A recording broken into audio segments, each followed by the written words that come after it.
Okay, so I pulled out the bench. The pedals just pull out. There's kind of like a little hook on the end.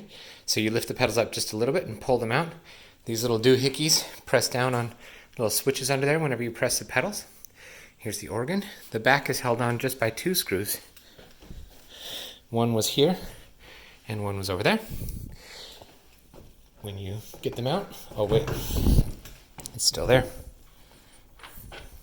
Okay. So when you get them out, this back panel will come off fairly easily. There's 2 pegs that's sitting in. And so you just pick it up and take it out.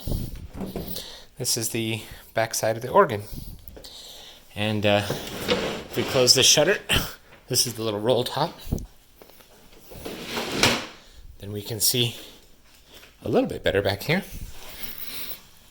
So there's the brains of the organ. By the way, if you ever need to tune it, you know, if you notice your keys, there's one of these for each key in the chromatic scale. You just stick an Allen wrench in there and tweak it, and you can tune, in this case, the D up and down and it will tune every D in the organ.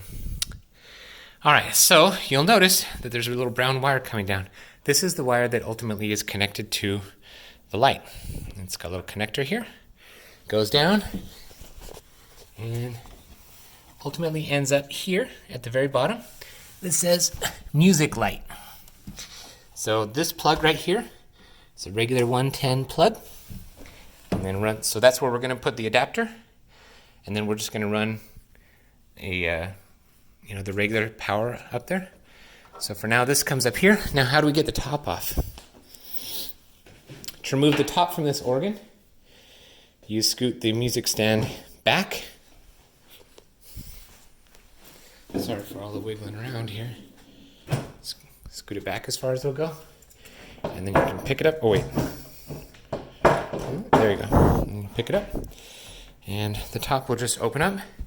You can see that's the wire that came up. It comes up here. It's just held. There's staples, the twist ties that hold it. There's the switch. And that connects to the light that we're going to switch out. So, if we disconnect this bad boy right here, kind of hard to do with one hand. Come on. I don't really care about breaking it since I'm about to replace it.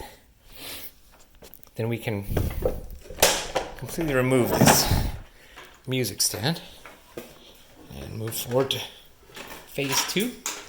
Getting some of this stuff wired in. Right here for now. Okay. So that's the wiring. So I think what we'll do, I would still like to use a switch because I don't want to have to drill a new hole. So we'll see how well we can make this stuff fit together. I might have to extend the wires just a little bit to make them reach. Or use some kind of an extension cord within here.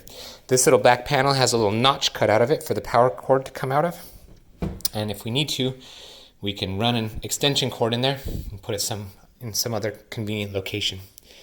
Ultimately, I'd also like to run, so also down here we've got outlets for external speakers where it says echo and main.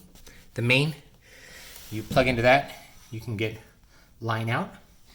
So I can bring that up here through the little groove to some kind of a mixer.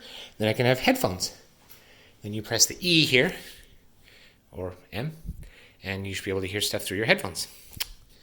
Okay, so let's move forward. Actually, one more thing I might mention. If you want to get into the guts of this thing, these sort of lift up. And so what you need to do is come down here and remove this little switch, and then you can take the roll top off.